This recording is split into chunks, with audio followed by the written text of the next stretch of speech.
Welcome to the Round Number One YouTube channel. I'm your host, Michael.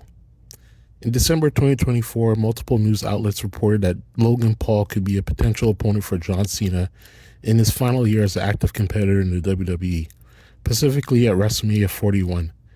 However, WWE's creative team strongly disagrees with this idea, believing that Cena deserves a more appropriate match for his final appearance. This discussion has led to new importance following the events of last night's Elimination Chamber premium live event in Toronto.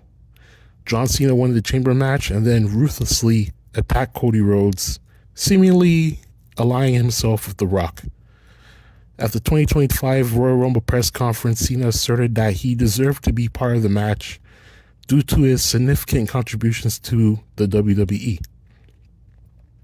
His claim was further supported by Triple H, who acknowledged Cena as a member of a selected group of wrestlers who were allowed to call their shots. It doesn't matter what Cena said to get himself inserted into the match, nor does it matter what Triple H said to back him up. The crucial point is that they're not the ones buying tickets to watch the Elimination Chamber show. What truly matters is whether you and I believe Cena should be part of the match. This is where WWE's manipulation of our consent comes into play. We were all led to believe that Cena deserves this top spot because he's helped build the WWE we see today. With Triple H backing him and various other wrestlers speaking on their podcast supporting Cena's decision, we eventually accepted the narrative without critically analyzing it. If we had taken a week or two to assess the narrative, we have all recognized the significance of the heel turn happening at Elimination Chamber in Toronto last night. A heel turn in wrestling refers to a character's transformation from a good guy to a bad guy. It's a significant event, not only in WWE, but in pro wrestling narrative. As Triple H alluded to after the show during the press conference, some viewers did see the heel turn coming, particularly with Cena siding with The Rock. I had anticipated a heel turn for John Cena back in December 2024, and you can check out the upload. I believe I uploaded it on, I uploaded a prediction that John Cena would turn heel on the December 26, 2024 episode of Round Number One here on the YouTube channel. However, I never imagined it would happen so soon. I assumed Cena would turn heel because 2025 is his final year, and I believe the heel turn was necessary. While I wish I could pat myself on the back for this prediction, I can't because my speculation lacked detail regarding how and why Cena's heel turn would take place. If we had taken a week or two to assess the narrative, we would have seen that Cena's intent was heel motivated. The babyface version of Cena believes in hustle, loyalty, and respect, and wouldn't find the heel version of Cena's reasoning for entering a championship match opportunity without earning it, as CM Punk did through a qualifier, valid. Speaking of CM Punk, he has a favor to be cashed out that involves Paul Heyman. I think it's an opportunity to get CM Punk a championship match at WrestleMania 41.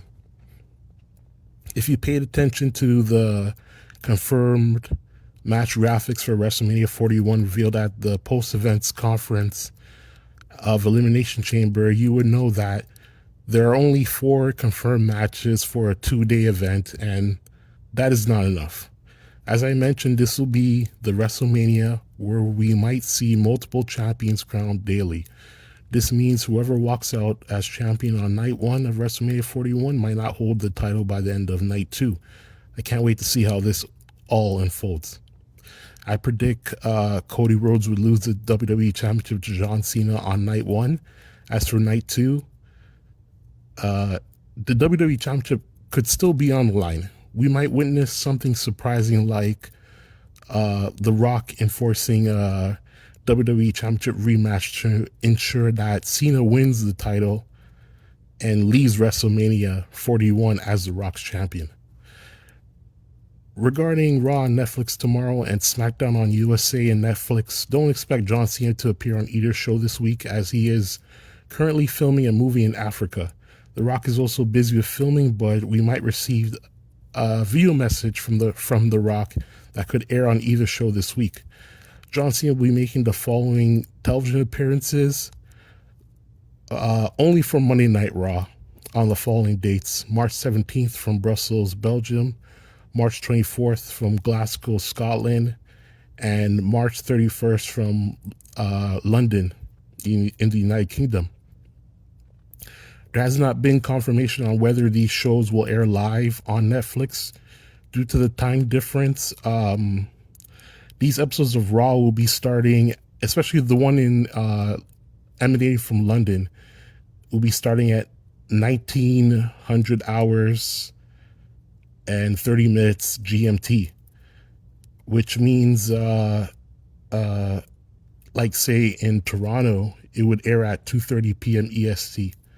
So we'll wait on confirmation on Netflix if this show will be shown live globally. Now, I prefer not to do full review shows by myself, so I like to move on from some matches that took place at this PLE and just head into the women's chamber match, which I thought was fantastic. The best women's chamber match I've seen. Before I discuss Jade's return and Bianca Belair's victory of the 2025 Women's Elimination Chamber, I want to make an important point.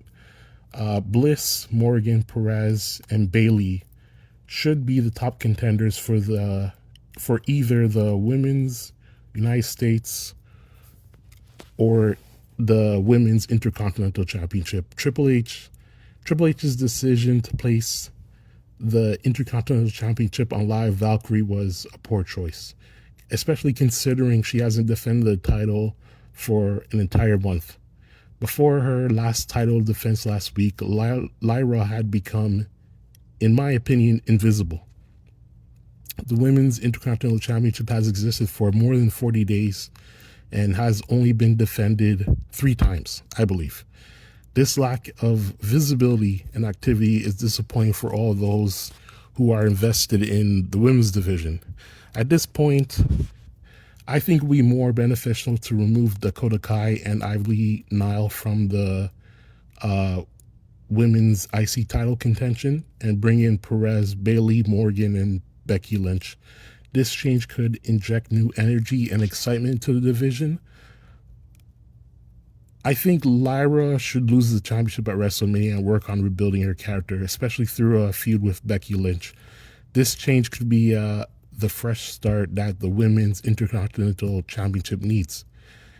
Now, over on SmackDown, I don't have an issue with Michin, but it just can't be her getting the championship opportunities against Chelsea Green.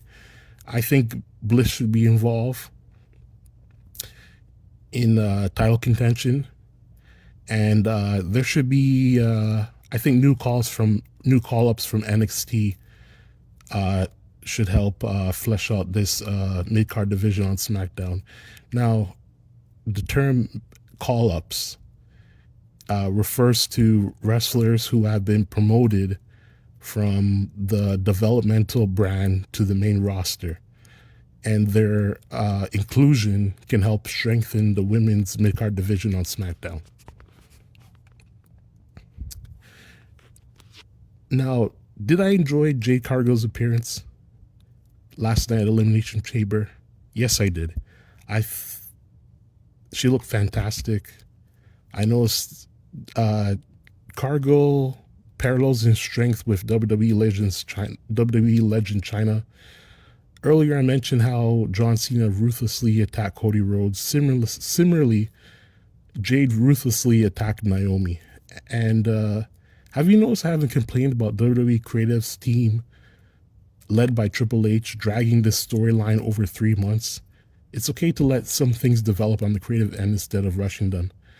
But I will say now, what I did find frustrating is that WWE dragged out this storyline by suggesting that Liv Morgan and Raquel Rodriguez were responsible for the attack simply because they were shown walking the area in the revealed camera footage presented to Nick Aldis, who was the SmackDown general manager. It seems that Naomi will soon face another severe beatdown regardless of her injury status. However, what about Bianca Belair and Jade? Bianca Belair might be involved in the situation between Naomi and Jade, even though she was in a match when the incident occurred. Belair is also focused on the World Championship at WrestleMania 41. I can't help but think that Naomi must have had assistance in injuring Jade. Like, she couldn't possibly have done it alone. I'm not sure who helped her, but I think it could be either Becky Lynch or Lash Legend.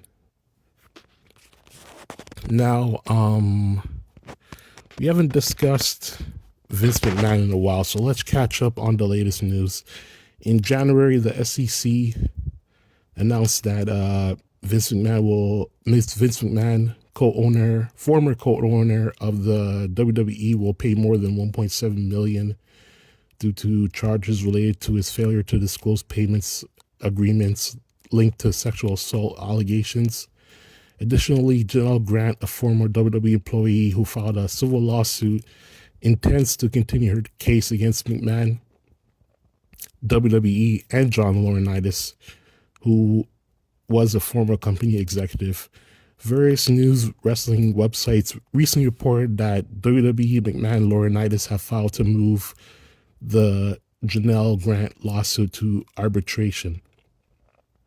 Now, arbitration typically involves both parties presenting their cases, including evidence and arguments, after which the arbitrator will decide based on the information. This decision, known as an award, is usually enforceable in a court of law.